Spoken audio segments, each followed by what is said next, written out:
तीर चलाओ न तलवार निकालो, जब सामने दुश्मन है तो अखबार निकालो। कि वकील समुदाय आपके साथ खड़ा है, आप डर निकाल दीजिए। जैसे आपने फरमाया कि आप डर निकाल दीजिए कि जेल में जाने का डर क्या है। एक बार जन्म हुआ है तो एक बार मृत्यु को तो प्राप्त होना ही है। आप सब लेजिस्लेचर्स को, चुने हुए प्रतिनिधियों को या नेताओं को क्यों इतनी तरजीह देते हैं? आप लोगों ने आसमान पर उठा दिया, पत्रकारों ने उनको। आज अभी कल शपथ लिए दिल्ली की एक छोटी सी सरकार ने, अखबारों ने, आधे अखबार उसी की तस्वीरों से और उनकी कहानियों से भरे पड़े हैं। इस देश की गरीबी, इस देश की बेरोजगारी, इस देश में भ्रष्टाचार, उसका कोई प्रचार नहीं करता। बहुत बढ़िया। आप लोग जिम्मेदार हैं, आप हिम्मत करिए, ये तो गोदी मीडिया नहीं करेगा।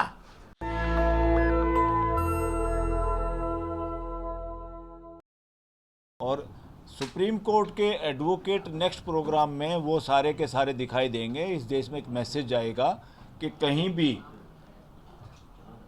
किसी भी डिस्ट्रिक्ट में, तहसील लेवल पे भी, हाई कोर्ट में भी, फिर अपने आप ये चीज़, मैसेज पूरे देश में कन्वे होगा। कहीं भी पत्रकार के साथ कोई जाति होती है, राइट टू एक्सप्रेशन के खिलाफ कोई अगर बात करते हैं, कोई कानून बनाता है या कोई हरास करने की कोशिश होती है, अपने आप स्वयं स्फूर्त वो एडवोकेट सामने आएंगे। जब सुप्रीम कोर्ट का इस तरह का दृश्य देखेंगे तो पूरे देश में एक मैसेज आएगा। We want to convey that message.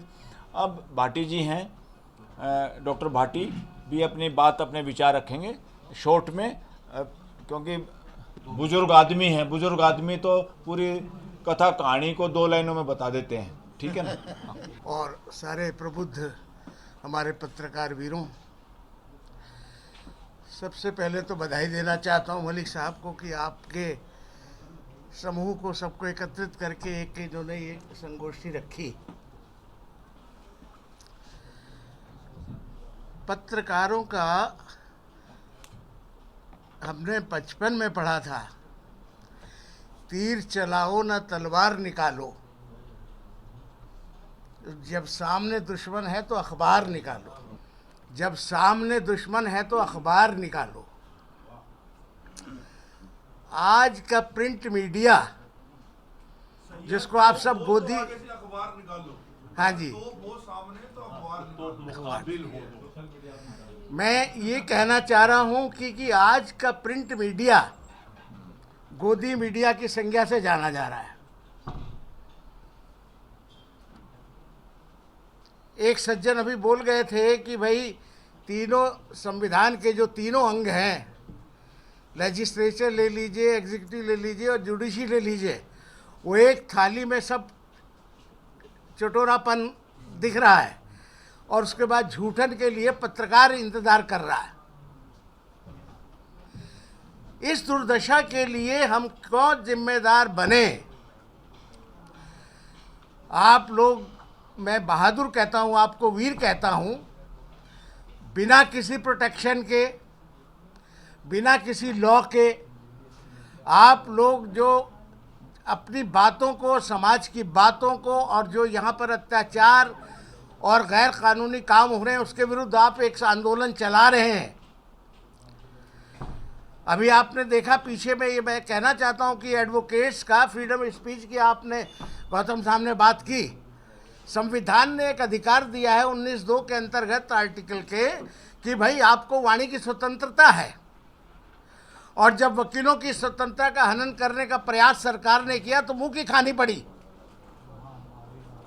वकीलों की एकता आपके सामने एक उदाहरण है। आप साथियों सारे एकत्र होकर, जैसे मलिक साहब ने कहा, गौतम साहब ने कहा कि वकील समुदाय आपके साथ खड़ा है, आप डर निकाल दीजिए। जैसे आपने फरमाया कि आप डर निकाल दीजिए कि जेल में जाने का डर क्या है। एक बार जन्म हुआ है तो एक बार मृत्यु को तो प्राप्त होना ही है। आप सब संगठित हो जाएं, वकील समुदाय के लोग जो हैं आपके साथ रहेंगे, और आप मांग करें कि सोशल मीडिया के लोगों का एक प्रोटेक्शन एंड वेलफेयर लॉ बनना चाहिए। There should be a legislation कि भाई ये protection and welfare of the social media personal law should guarantee your freedom and your protection. इस मंच से आप इस बात का तहिया करें, इस बात का इरादा करें कि आपने संघर्ष में लड़ना है और इस कानून को बनाना है, वकीलों की मदद से बनाना है। और जो जितने भी न्यायविद हैं, लॉ के प्रोफेसर्स हैं, लॉ के टीचर्स हैं, लॉयर्स हैं, हमारे सब महेंद्र श्रीवास्तव जी बैठे हैं, नेहरा जी बैठे हैं और मलिक साहब बैठे हैं, ये कर्नल उप्रेती बैठे हैं, ये निंदा जी बैठे हैं, डॉक्टर निंबा गौतम जी बैठे हैं, ये सब वकील आपके साथ हैं, आपकी पीड़ा को समझते हैं कि आपको एक रिस्क रहता है। आप किसी बात को अगर स्पष्ट कहना चाहते हैं तो डर रहता है कि पुलिस आकर आपको घेरे ना। आप ही देखा अभी तक उस कई लोगों ने, प्रशांत भूषण ने बड़ी मुश्किल में 1 रुपया का दंड देके जान बचाई। देखिए ना, एक कितना बड़ा वकील, उसको भी इन्होंने रगड़ दिया था कि भाई कंटेम्प्ट ऑफ कोर्ट में हम तुम्हें रगड़ देंगे, और वो खलील वगैरह को अभी तक जमानतें नहीं मिली हैं। आप संगठित हो जाइए, आपके साथ रहेंगे। दूसरी बात कहना चाहता हूँ, इस देश में संविधान ने 3 शक्तियाँ बनाई, जुडिशरी बनाई, लेजिस्लेचर बनाई, एग्जीक्यूटिव बनाई। आप सब लेजिस्लेचर्स को, चुने हुए प्रतिनिधियों को या नेताओं को क्यों इतनी तरजीह देते हैं? आप लोगों ने आसमान पर उठा दिया, पत्रकारों ने उनको। आज अभी कल शपथ लिए दिल्ली की एक छोटी सी सरकार ने, अखबारों ने, आधे अखबार उसी की तस्वीरों से और उनकी कहानियों से भरे पड़े हैं। इस देश की गरीबी, इस देश की बेरोजगारी, इस देश में भ्रष्टाचार, उसका कोई प्रचार नहीं करता। आप लोग जिम्मेदार हैं, आप हिम्मत करिए। ये तो गोदी मीडिया नहीं करेगा। आपको जन सामान्य के सामने ये बातें रखनी पड़ेंगी और आप आंदोलन चलेंगे हर बात का। जिस तरह जहाँ भी किसी प्रकार अन्याय हो रहा है, आज भी देखिए, तो मैं कह रहा हूँ कि आज जब स्वतंत्र भारत में जब अमृतोत्सव मना रहे हो, ये मना रहे हो, यहाँ समाज के लोगों में आपने बंटवारा कर दिया, हिंदू मुसलमान में बंटवारा कर दिया।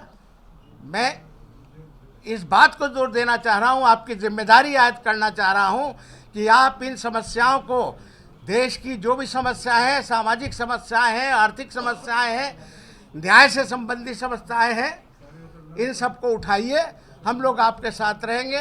मैं अंत में यही कहना चाहता हूँ कि इनके माध्यम से हम सब आपके साथ हैं। आप लड़ाई लड़िए, हम आपसे आगे चल के लड़ेंगे। धन्यवाद, जय हिंद। नेशनल दस्तक की आपसे गुजारिश है कि अगर इसको बचाना चाहते हैं तो नेशनल दस्तक को सब्सक्राइब करने के लिए रेड कलर के सब्सक्राइब बटन को दबाएं, फिर बेल आइकन की घंटी दबाएं। नेशनल दस्तक को बचाने के लिए बहुत जरूरी है कि हर खबर को शेयर करें, लाइक करें, कमेंट जरूर करें।